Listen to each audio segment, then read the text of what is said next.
கர்த்தருடைய பரிசுத்த நாமம் மகிமைப்படுவதாக. Today's promise verse is taken from Philippians chapter 4 verse 19. My God will meet all your needs according to the riches of his glory in Christ Jesus. பிலிப்பியர் 4:19 என் தேவன் தம்முடைய ஐஸ்வர்யத்தின்படி உங்கள் குறைவுகள் எல்லாம் கிறிஸ்து இயேசுவுக்குள்ளே மகிமையிலே நிறைவாக்குவார். Have you ever found yourself in a season where needs feel overwhelming and resources seem insufficient? உங்கள் வாழ்க்கையில் தேவைகள் அதிகமாகவும் அதை பூர்த்தி செய்கிற பொருளாதாரம் குறைபட்டு இருக்கின்ற சூழ்நிலையிலே காணப்படுகிறீர்களா? இந்த நாளிலே தேவன் நமக்கு கொடுக்கின்ற நம்பிக்கையின் வாக்குத்தத்தத்தின் மூலமாக அவர் சொல்லுகிறார், உங்கள் குறைவுகள் எல்லாம் நிறைவாக்கப்படும் என்று. ஆம் பிரியமானவர்களே, இதை கேட்டுக்கொண்டிருக்கிற நீங்க எந்த காரியத்துல நீங்கள் குறைபட்டு இருக்கிறீங்க?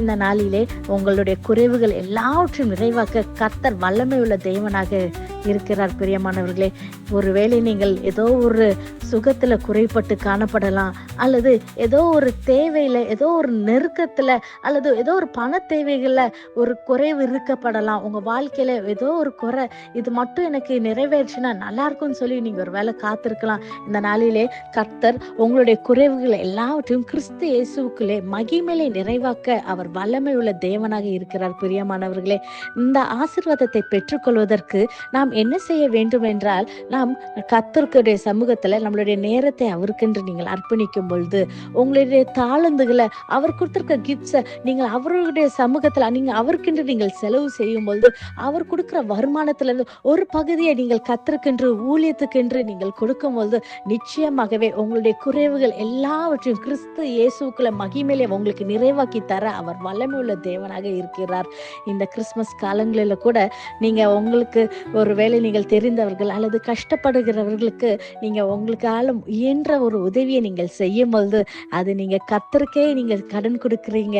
ஏழைக்கு இறங்குறவன் கர்த்தருக்கு கடன் கொடுக்கிறார் என்று பார்க்கிறோம். நீங்க செய்யும் போது நிச்சயமாக உங்க வாழ்க்கையில காணப்படுகிற எல்லா குறைகளும் கர்த்தர் மகிமையிலே அவர் நிறைவாக்கி தர அவர் வல்லமையுள்ள தேவனாக இருக்கிறார். Today God promises that he supplies every need, not according to our limitations but according to his glorious riches in Christ Jesus. As we trust him, we can move forward with confidence, knowing that the God who promised is the God who provides. இதை விசுவாசிக்கிறீங்களா? நம் கண்களை மூடி ஜெபிப்போம். நேசிக்கிற நல்ல தகப்பனே, இந்த காலை வேலைக்காய் நமக்கு நன்றி செலுத்துகிறோம் தகப்பனே. அப்பா, நீர் கொடுத்த இந்த வாக்குத்தத்த வசனத்துக்காய் நன்றி செலுத்துகிறோம் கர்த்தாவே. ஆண்டவரே, இந்த வாக்குத்தத்த வசனத்தை விசுவாசித்து ஜெபிக்கிற ஒவ்வொரு பிள்ளைகளுடைய வாழ்க்கையில கர்த்தாவே, ஆண்டவரே, அவங்க வாழ்க்கையில காணப்படுகிற எல்லா குறைகளும் ஏசப்பா நீங்க கர்த்தாவே நிறைவாக்கி தருகிற தேவனாய் கடந்து வரும்படியாக கர்த்தாவே, இந்த நாளிலே கர்த்தாவே புது ஆசீர்வாதத்தினால், புது கிருபைகளால நீர் பிள்ளைகளை நிரப்ப வேண்டும் என்று ஜெபிக்கிறேன் கர்த்தாவே. காத்து வழி நடத்துங்க. இயேசுவின் மூலம் ஜெபிக்கிறோம், ஜெபம் கேட்டபடியால் ஆமென். God bless you.